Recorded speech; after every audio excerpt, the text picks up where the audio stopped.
In the age of weekend leadership seminars and quick fix management solutions, Freemasonry has steadfastly maintained that true leadership requires something far more fundamental: character development through timeless tested wisdom.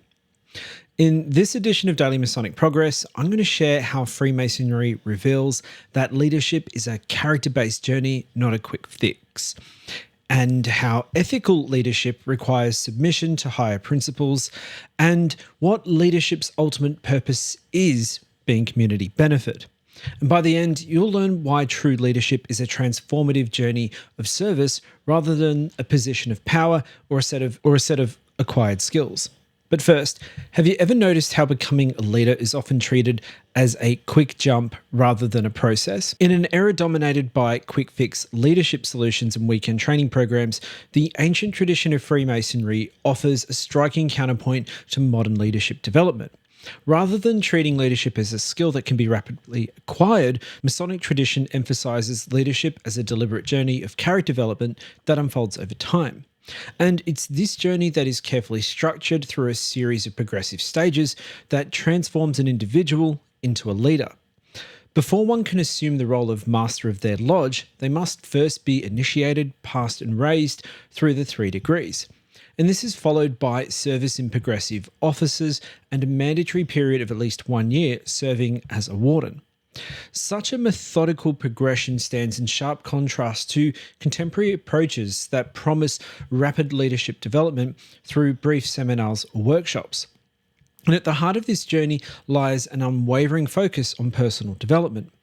You see, the Masonic approach asserts that true leadership requires something far more fundamental: character development through time-tested wisdom. And this is perhaps most evident in the first of the ancient charges given to the candidate for master, the requirement of being a good man. This foundation principle acknowledges a profound truth: that no amount of skill or knowledge can compensate for a lack of fundamental goodness in leadership. The Masonic view fundamentally reframes leadership as a transformational process rather than a transactional acquisition of skills. Leadership is not simply about learning management techniques or being appointed to a position of authority. Instead, it's about becoming a certain kind of person through sustained ethical development and commitment to higher principles. It's this emphasis on time-tested wisdom rather than the quick solutions that suggests genuine leadership emerges, and it's this ancient approach that offers valuable insights for modern organizations, suggesting that perhaps our current emphasis on this rapid leadership development overlooks those essential character-building foundations that creates truly effective leaders. And this is where the Masonic tradition reminds us that authentic leadership cannot be rushed. It's cultivated through time, experience, and deliberate character development. But ethical leadership requires submission to higher principles. You see, while the journey to leadership requires patient character development, Freemasonry teaches that even the most well-developed character must be guided by principles greater than yourself. And it's this wisdom that is embedded in a profound system of ethical governance that's withstood centuries of cultural change and social upheaval. You see, unlike modern leadership frameworks that often adapt to the prevailing trends, Masonic leadership rests upon the immutable moral foundations that transcend time and circumstances. You see, at the heart of Freemasonry's approach to leadership lies a set of ancient charges that every candidate for worshipful master must solemnly accept. And these charges aren't mere administrative guidelines. They're a profound blueprint for ethical leadership that has stood the test of time. So before taking a master's chair, the master-elect must hear and solemnly agree to the foundational principles that have guided leaders for centuries. The first is be a good man. And this is establishing the character as the foundation of leadership. The first and fundamental charge establishes that all leadership stems from that personal character. This isn't about management techniques or administrative skills. It's about the essential quality of the individual. The master must embody virtue, not just in ceremonial moments, but in every aspect of their life. It's this charge that recognizes that no amount of skill or knowledge can compensate a lack of fundamental goodness in a person. And then they need to observe the moral law. You see, recognizing a high standard of conduct beyond simple rules or regulations is what calls for alignment with universal principles of right conduct. The master must recognize and submit to moral truths that transcend personal preferences or situational convenience.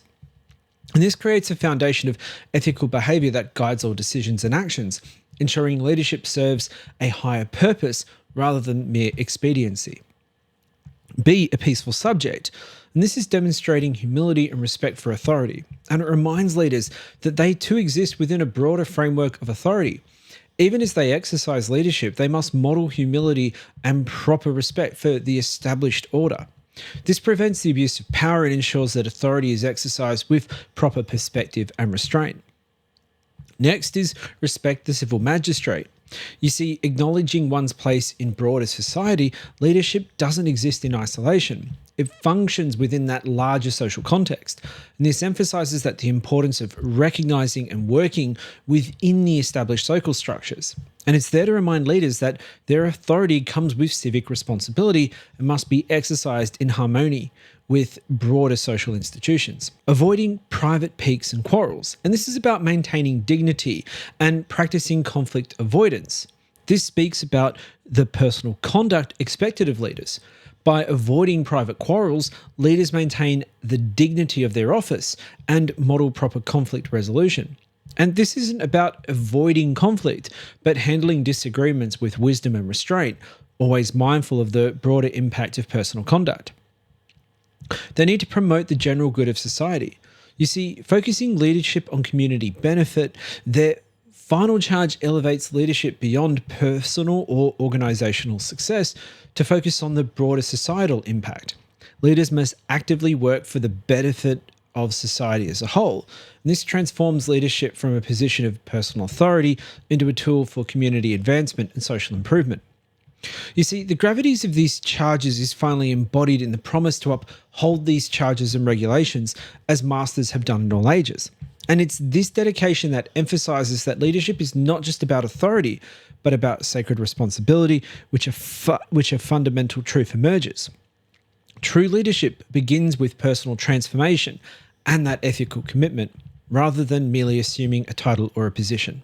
But this leads us to consider what is leadership's ultimate purpose. Well, the patient journey of character development and submission to higher principles ultimately reveals Freemasonry's most profound insight about leadership. Its true purpose extends far beyond personal advancement or organizational success. While modern leadership often focuses on individual achievement or corporate profits, the Masonic tradition teaches that authentic leadership must serve that greater purpose, the advancement of a community and society at multiple levels. And it's this expansive view of leadership's purpose. It begins within the lodge itself. You see, a master's authority isn't granted for personal prestige, but for harmonious governance and spiritual growth of their fellow Masons. The charge to avoid the private piques and quarrels, maintain dignity, speaks to this responsibility, as the master must model and maintain an environment where brethren can work together in peace and unity. And it's their leadership that must first serve this immediate community of fellow travelers on the Masonic journey. Yet, this responsibility extends beyond the individual lodge to embrace the broader Masonic fraternity.